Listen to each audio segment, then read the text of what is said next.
from the fucking stage. They fought. Yeah, no, it was a thing. Oh, it was. Yeah. It And was like immediately, we were just like, "Fuck everybody, get out." Yeah. You know what I'm saying? Yeah. Oh man.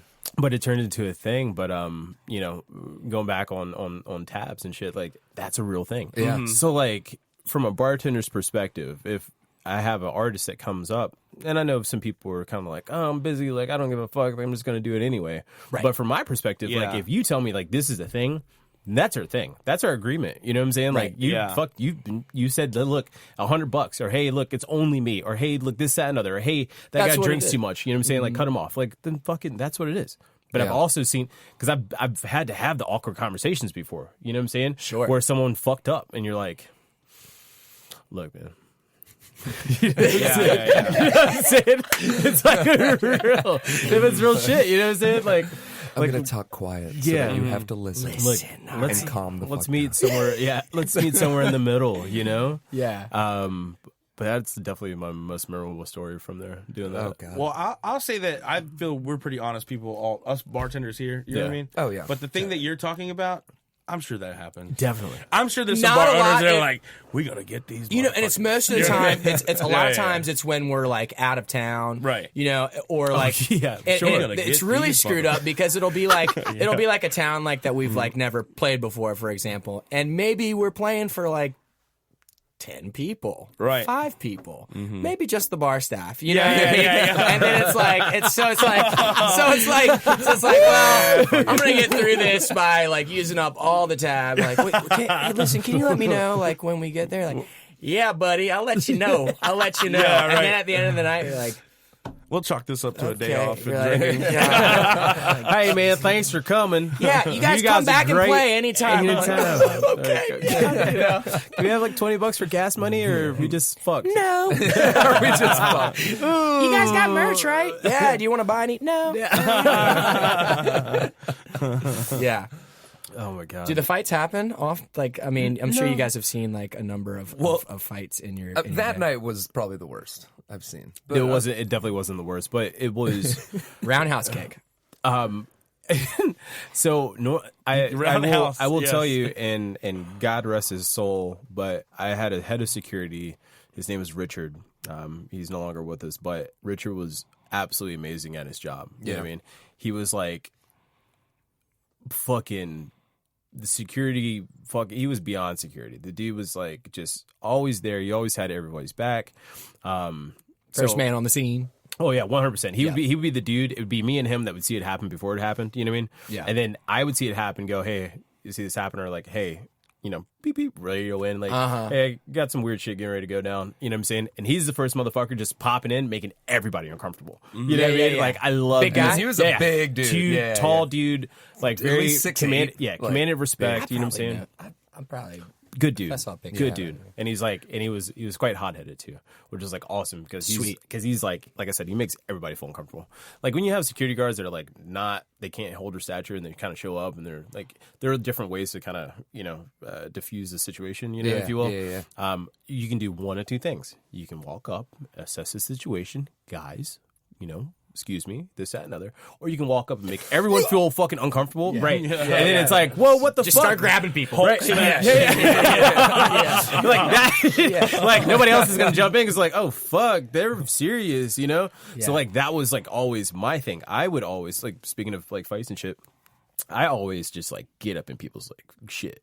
Like I make you super uncomfortable. I'm like, hey, what's up, man? How's it going? All up in your fucking grill. And you're like, yo, dude, who the fuck are you? I'm like, hey, let me see your ID real quick. ID trick. Walk them out to the front door. Send them off for the fucking good night. Like, hey, have a good night. You know what I'm saying? Like, or like, hey, look, this is the reason why I pulled you outside. I'm going to talk to you like a fucking human away from the situation that's over here. You know what I mean? But that situation, and it always seems to be the same situation when it comes to like females.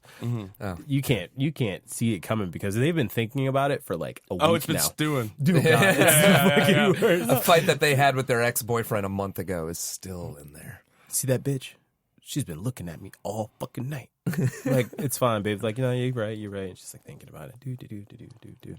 You know what, bitch? I don't fucking. And then boom, there it is. Boom. Then that was that issue. So to answer your question for fights, I don't really see a lot of them. But Yeah. if we that's do, it's always good. dumb shit. Yeah. The Yeah. dumbest Yeah. shit. Oh well, any fight that happens at the bar is more than likely going to be stupid. It's going to be over something dumb. I was just saying, like what you're talking about earlier. I feel like it's always like, you touch my girl's butt. You know what I mean? Like, Yeah. And then like, Yeah, the whole you know, fucking bar is going crazy. I like, would you say know. I would say men are much more apt to get into a fight over something stupid than women. I feel like 100%. Yeah, definitely. And I can't. I don't think there's been any situation where I've been playing and I've watched it. Well, actually, no. I take that back. There's one show that I can remember where a fight happened while I was playing. I used to play in a band called the Wet Boys. I don't know if any of you guys remember the Wet Boys, but we were playing New Year's Eve at Club Retro. Do you guys remember that place? It was like one of those spots on the block. It was like right to the right of Retro? Where that gaming spot is. Yeah, Where retro. was Johan there? Yes, it was Johan's Yes, spot. yeah. Yeah, I remember that place is and- reckless, dude. And yeah, It used and to be Kiefer's a long time ago. Kiefer's. That's me being old. Yeah. That's a Now it's like a Kiefer's. sub shop. Yeah. It's like an international sub shop or some type of. That's the only spot that I can remember, and it was actually embarrassingly. It was like my like girlfriend at the time. You know, she was like, but she was like super wasted, and there was this group that was like, I don't know. I guess she got pushed or something. Hey, I looked over and I saw like her getting pushed. So of course, like I like jump off the stage with like my guitar and I was like, ah! You know, it was like ready, you know. But that was the only time. I guess and I guess I was kind of involved. But to my point, men are usually the ones that For sure. I got a guitar. I'll fucking You should totally have this like is a a fighting weapon song. as well. You know? This is my axe, bro. Yeah. Who's your favorite musician? Who's my favorite Your musician? favorite. My favorite. Your favorite, baby. Man, there's so many. It's really tough for me. I get asked this question a lot. I figured. But there's a couple. Who influenced you the most? Well, okay, so I'll start here. The first band that ever. This was like right after the iTunes explosion, where everybody had iTunes on their computers. It was like the iPod was a pretty new thing, where it used to be like this huge like cinder block, thing. If you look back on it now, compared It's like to how four they're of these making, guys stacked up. yeah, exactly. Yeah. So my older brother had downloaded. We just gotten a brand new computer that came stock with an iTunes thing, and there was only one band on our iTunes. And so I was up one night and I was like, the younger brother always looking through the older brother's music, like it's like the, classic tale. And I started listening to this band and I was just like, what the hell is this? And like, this is like rad. And it was a band called Against Me. And they were like the first band. Lord Jane Grace, her voice was the first voice that I heard where I was just like, oh my God, like what's going on here? Like how do I tap into this, Right. And the songs were really like just like fast and aggressive, and it was like, they were known for being a punk band, but they were so much more. They kind of aired a lot more on the rock and roll side, less than like the punk side. I thought, just the way they put their songs together and stuff like that. But the lyrics to me were so just like so profound and just cool. That was the band that definitely turned it all around for me. I was like, I always knew I wanted to do music in some way, like since I can like remember, since I was a little kid. But that band was like, I was like, all right, I want to be in a rock and roll band, and I'm not gonna settle for anything less than that. If I never get there, that's fine, but at least I'll like that's what I want to do. But as far as like voices specifically, Joe Cocker, who's just one of the most soulful singers of all time, in my opinion. And the interesting thing about Joe is that his entire career was basically based off of cover songs. He redid the Beatles, he redid the Rolling Stones, Van Sant, all these different people, but he made the songs, in my opinion, better than the original. So, you know, going into the, you know, especially playing around here, where you have to do those cover songs, you know, every night. It's like, how can I find the songs that I really enjoy, but make them my own? You know, not play them note for note, exactly how the original artist does it. And Joe really did that, and he did it so well that, you know, a lot of those, you know, he does this version of the Beatles with a little help from my friends, where it's just completely slowed down. Like the original Beatles is like. And he slows it down. It's like, you know, just brings it this soul, like almost like gospel feel to it. And it's just, you hear bands that cover that song now, and they're doing the Joe Cocker version. They're not doing the original Beatles version. But that guy for me totally, you know, especially going into a lot of these, you know, the acoustic stuff and doing those cover songs really changed it up for me.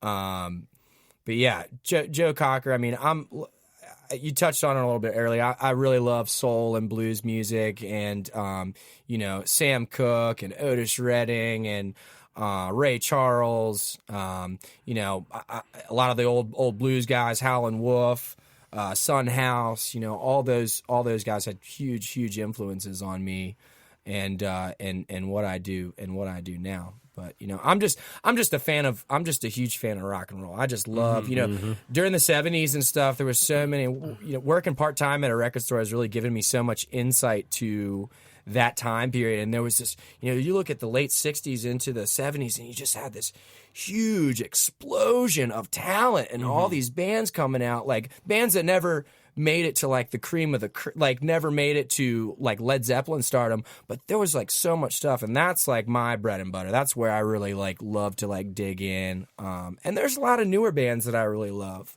that are around right now that are kind of doing the, you know, I think we're going to see a huge change in rock and roll here in the next 4 or 5 years. I feel like it's really starting to you know, with the resurgence of vinyl, you know, vinyl surpassed CD sales this past year. So it's like people, Go Jack White. Yeah. And, I know he was really influential with that. Yeah, you know, he's I mean, he's an interesting cat. Like, I don't quite understand the whole like no cell phone things at shows. Like, don't take videos of me. Like, but I guess when you're at his level, like, you don't really need people to take videos of you, and you like don't know if something crazy is going to happen during the night, or, you know, if you're like accidentally going to like kick a fan in the face or something weird that you're trying to prevent. Oh yeah. I got to see him in Cleveland. There's a box. You got to lock your phone up. Like before you even get in. Like you're still at the ticket line, and they're like, it's like the courthouse, dude. It's like going to court, man. I mean, you know, I mean, do you think it's that, or do you think it's more of like, you know, essentially wanting him wanting you to be invested into like? Yeah, you know, I think that's so.